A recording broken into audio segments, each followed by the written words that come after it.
For many of us, the Greek royal family remains one of the most mysterious dynasties in Europe. After the abolition of the monarchy, this family continues to live in the shadow of a lost throne, yet their story still sparks genuine curiosity. Today, we will tell you about two important events that show how the past and the future intertwine in the fate of this royal line. Let us start with a story that touches the heart. The Tatoi Palace has stood untouched for more than half a century, since the time when the royal family hurriedly fled in 1967. This ancestral nest of Greek monarchs has held memories of that dramatic night all these years. When Prince Pavlos, the son of the late Queen Anne-Marie, first returned there in 1981, he was stunned by what he saw. Toothbrushes were still in their places. A glass stood on the bedside table. Personal belongings remained exactly where they had been left in haste.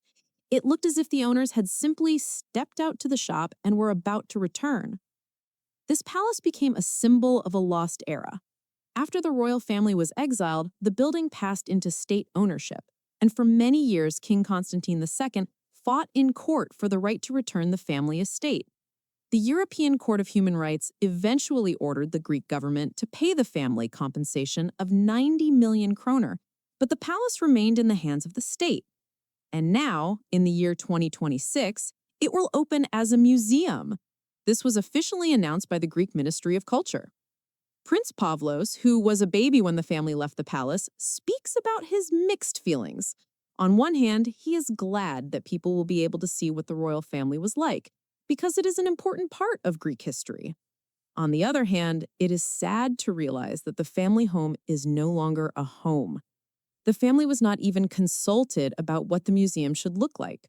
Only Prince Pavlos' mother, Anne-Marie, and her sisters met with the Minister of Culture to share memories of how the palace was arranged in those distant times. But life goes on, and a new generation of Greek princes is already writing its own story. Prince Constantine-Alexios, the grandson of the last Greek king, was born on the 29th of October, 1998 in New York, and this year he celebrated his 27th birthday. This young man embodies a new type of European aristocracy: cosmopolitan, educated, and free from formal royal duties. His christening became a real gathering of European monarchs. Among his godparents are the current King of Spain, Felipe, the King of Denmark, Frederick, the future King of England, Prince William, and the Crown Princess of Sweden, Victoria. Such a list shows how closely the Greek royal family is tied to other royal houses of Europe, even without a throne of their own. Prince Constantine-Alexios received a truly international education. He began at Wetherby School in London, where Princes William and Harry once studied, and then continued at Wellington College. After finishing school in 2017, he entered the prestigious Georgetown University in Washington, where he earned a bachelor's degree in English literature in 2022. Unlike many of his royal peers, Prince Constantine-Alexios chose a creative path. He is an artist, creating paintings and sculptures inspired by Greek mythology. This is not surprising, given that his mother, Princess Marie Chantal, once interned with the legendary Andy Warhol. The prince also worked as a model for Dior, and his photographs appeared in the fashion house's first book dedicated to men's fashion.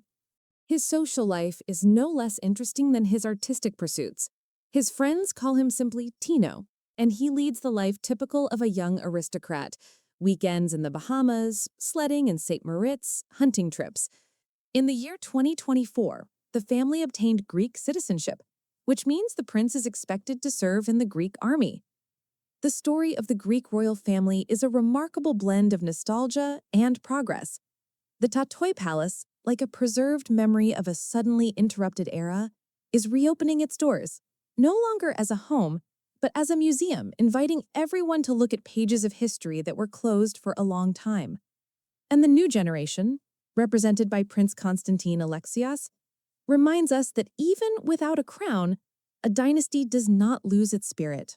It lives in creativity, freedom, and the courage to find its own path in the modern world.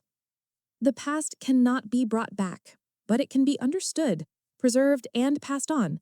And that is exactly what the Greek royal family is doing today, standing at the crossroads of tradition and new horizons.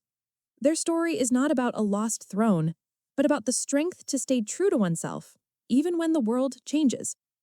Thank you for joining us on this journey through time.